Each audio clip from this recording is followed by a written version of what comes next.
Hello, everyone. Welcome back to the podcast. I'm Alex. And I'm Mia.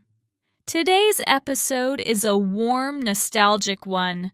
Our title is Talking About Childhood Memories. Yes, the small moments and big scenes that made us who we are. Games we played, smells that take us back, the people who shaped our early years. We'll share stories, laugh, get a little sentimental, and maybe even help you remember a memory you'd forgotten. So get comfortable. This sort of tea or coffee and soft blanket episode. Perfect. Let's begin. Do you remember the earliest memory you have from childhood? Not the stuff you were told later. The one you actually feel. I do. It's a small one, but vivid. I must have been around 3. I remember standing on tiptoe to look out of the kitchen window while my mom washed. The sunlight was making the soap bubbles sparkle, and my reflection was tiny in each bubble. I don't know why that image stuck.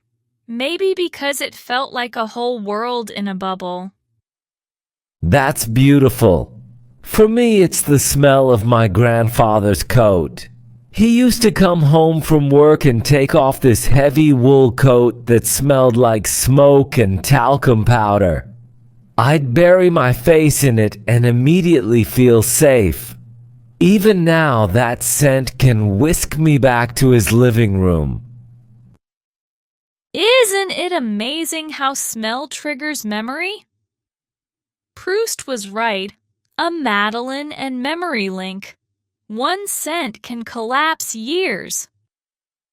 Exactly. And some childhood memories are small sensory details. A song, a playground creak, a food that no one else understands. What about games? What games did you play that you still remember? Endless ones. We had this game called Secret Post Office. One kid would hide notes under a bench and another would deliver them, whispering pretend news. It felt like espionage as a 5-year-old. I love that. We played capture the flag for hours, but without rules, so it was mostly running and lots of mock dramatic betrayals. Right! Childhood rules are flexible, and you make peace with the fact that fairness is optional in kid politics. Totally. And the way childhood friendships were so intense for a moment, like you'd swear lifelong loyalty at 7 and it would dissolve into new attachments by the next season. Yes! Friendships were seasonal in the best way. Intense play, then a new game, a new gang. There was so much emotional learning in that instability. Speaking of learning, do you remember the excitement of learning to ride a bike? Oh my goodness, yes! The first time my mom let go and I realized I was moving on my own. Equal parts terror and elation. I remember shouting and pedaling as if that moment proved something about the world. Same. I can still feel the wind and the weird wobbly balance sensation and that little thrill of independence. It felt huge for a small person. Those early firsts are landmarked in our hearts. First bike ride, first day of school, first lost tooth, which for me was a dramatic event, complete with a pillow under the pillowcase for the tooth fairy. The tooth fairy rituals were sacred. I remember negotiating with siblings about whether a quarter or $1 was fair. Yes! And later you find out it was your mom and feel betrayed and amused at the same time. Right. Switching gears. Family routines are another huge category for childhood memory. Do you recall a routine that defined your family life?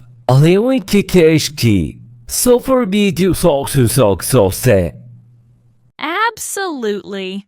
Every Sunday, my parents made pancakes and the whole family sat in mismatched chairs around a small table. There was a silly ritual of choosing toppings like pineapple or chocolate sprinkles, and whoever got pineapple would get teased. It was cozy and ordinary, and it stayed with me. I had that too. Movie nights on Fridays. We'd all crowd into the living room with blankets and a VHS. We'd rewind to the beginning. There was often a bowl of popcorn that mysteriously vanished. The popcorn theft, a universal family trait. I cherish those small rituals because they created a steady anchor in a kid's world. Yes, consistency helps kids feel secure, and it's interesting how rituals can be tiny. A special handshake with your sibling, a bedtime sequence, but they register as big memories. Exactly. And some memories are defined by people who taught us little things. An aunt who taught you to sew. A neighbor who showed you how to whistle.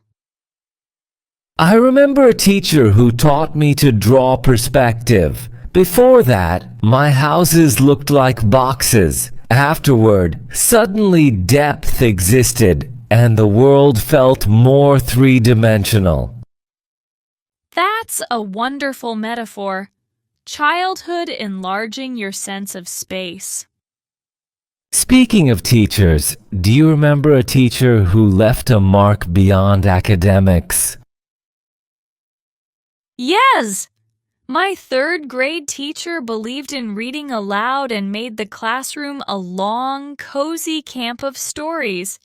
She taught me to love books not because they were curriculum, but because stories felt like friends. Same. I had a science teacher who would set up tiny experiments in class, like watching seeds sprout in a jar. That curiosity rubbed off. I still get the urge to test and tinker.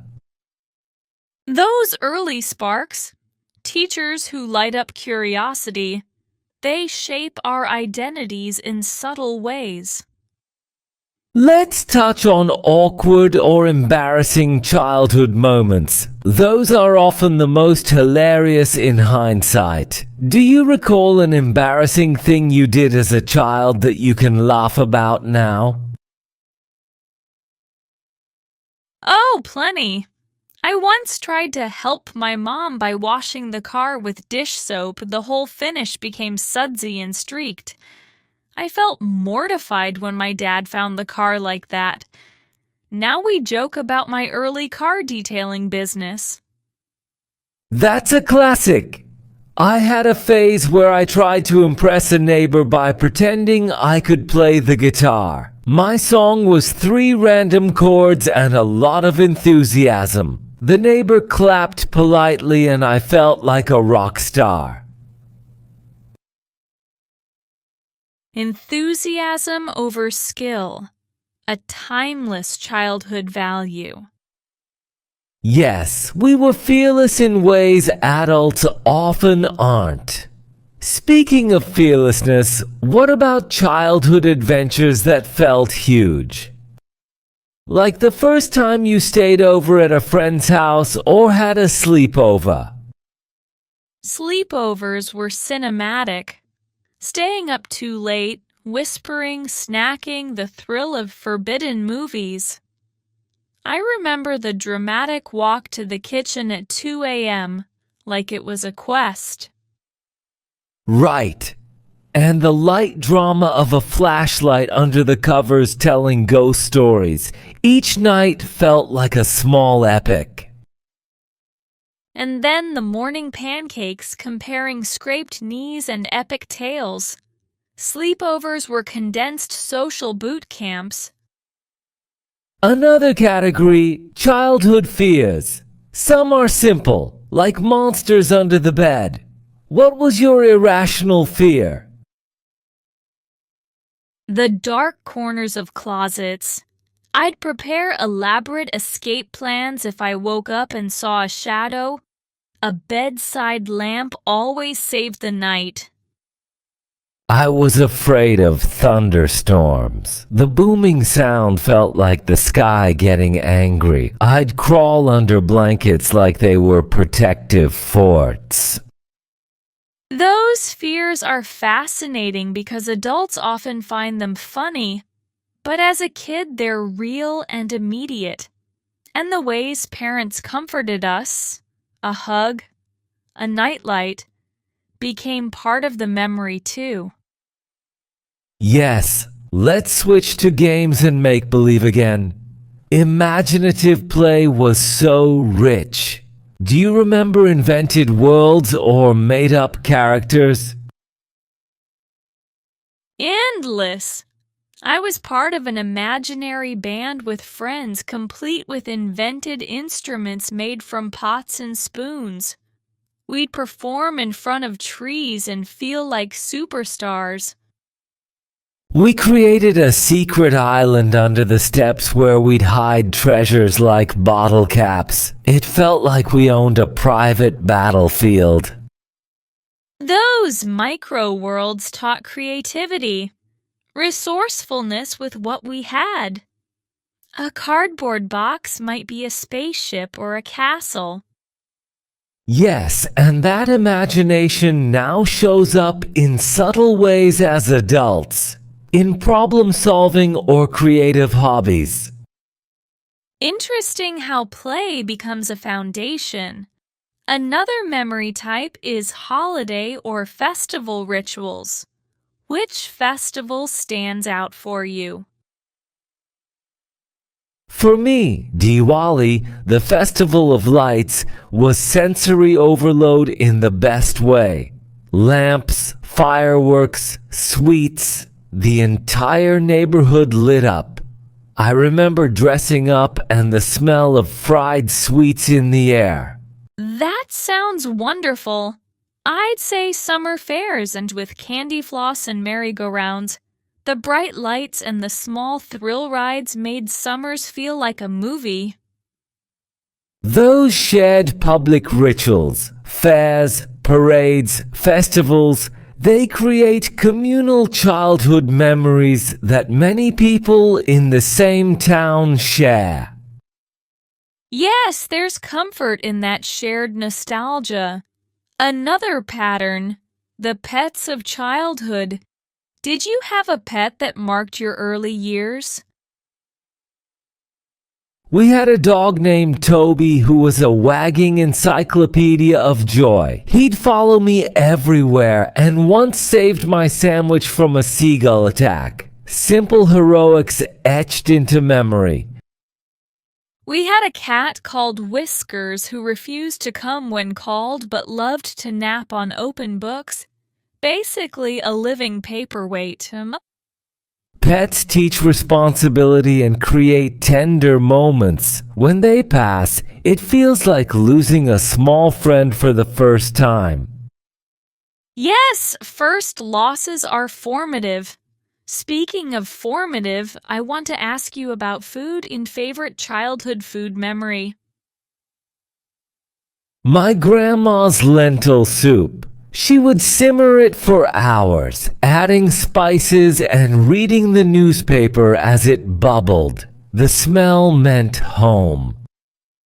For me, it's mango season. There was a particular summer when my uncle had a mango tree. We'd pick fruit and drip swat on the porch, sticky and ecstatic. Mangoes are practically a rite of passage in many places. The messy eating is part of the joy. Exactly. That sensory connection, taste coupled with place, is incredibly strong in memory making. Let's explore the idea that childhood memories are sometimes misremembered or patched from stories. Have you ever realized something you thought happened actually came from a recounting? İki azalzai kit for kisses. Yes! My memory of a family road trip involved a dramatic detour to see a lighthouse. I realized later that the lighthouse detour was actually my dad telling the story, embellished, to make the trip sound cinematic. Yet the feeling of wonder is real even if the details shifted. That's a great point. Memories are partly narrative constructions. We stitch feelings and facts together. Over time, the story and the memory fuse. And that's okay. The meaning we take from memories is sometimes more important than strict accuracy. So true. On that note, do you find that revisiting childhood places, like your old school or neighborhood, changes your memories? Yes, visiting my old street made it both tiny and huge. Houses seemed smaller, my old hideout was more visible. The map of memory does not always match current reality. Memory enlarges the emotional part. The tiny becomes tall in recollection. Let's talk about the role of technology in preserving memories. Photo albums versus digital clouds. What do you prefer? I love physical albums because you can touch them and there's a tactile ritual. But digital photos mean I don't lose everything if a flood happens. Both have value. Same. Scrolling through old photos on a phone is incredible, but printing a few favorites makes them feel real in a different way. Also, video recordings from childhood are treasures. Seeing your younger self laugh, it's uncanny. Yes, and hearing your own childlike voice is startling and sweet. We often watch them and ask, was I really that small? The answer is always yes. Childhood compresses time into vivid snapshots. Before we pause, let's share one short memory we think shaped us. Not just a scene, but a lesson. Mine is standing up for a friend in middle school when others teased them. I remember the fear and the relief afterwards. That moment made me realize standing up matters, and it taught me courage. Powerful. Mine is being allowed to build a small business selling lemonade in summer when I was 8. Handling money, change, customers. It planted a seed for entrepreneurship and responsibility. Love that. Small acts of trust from adults teach independence. Absolutely. Shall we pause here and continue with more stories, reflections on how childhood influences adulthood, and some prompts listeners can use to recall their own memories in part 2, Saxena? Yes, please. I've got more memories lined up. Continue when you're ready. All right, we're back. In the first part, we relived some fun, innocent moments. Games, food, school, friends, and family rituals. Now, let's dig a little deeper. How those childhood experiences shaped who we are today. Yes, because childhood isn't just about the past, it's the foundation of our personality. Exactly. Sometimes you don't even realize how a small memory guides your choices as an adult. True. Like how I always overpack for trips, and because as a kid, my mom used to say, always be prepared for anything. So now I bring extra clothes, snacks, chargers, basically a mini house. Laughs. That's so relatable. For me, it's finishing every bit of food on my plate. My grandmother used to tell me stories about wasting food and gratitude. That became a life habit. Same! Those early lessons about respect, sharing, or responsibility become automatic adult habits. Well, that brings us to the end of today's episode, talking about childhood memories. We laughed, we reminisced, and maybe even got a little emotional. Yes, childhood never really leaves us, it just changes form. It's in our habits, humor, and heart. Exactly. Those memories are the roots that keep us grounded. So, to everyone listening, take a few minutes today to revisit your favorite childhood memory. Maybe call an old friend or look through a photo album. And remember, no matter how grown up you are, that curious little kid still lives inside you. Cherish them. Thank you for joining us today. If you enjoyed this episode, share it with someone who shared your childhood. A sibling, a friend, or maybe even your parents. Until next time, I'm Alex. And I'm Mia. Signing off from today's podcast. Stay young at heart, keep those childhood memories alive, and never stop playing.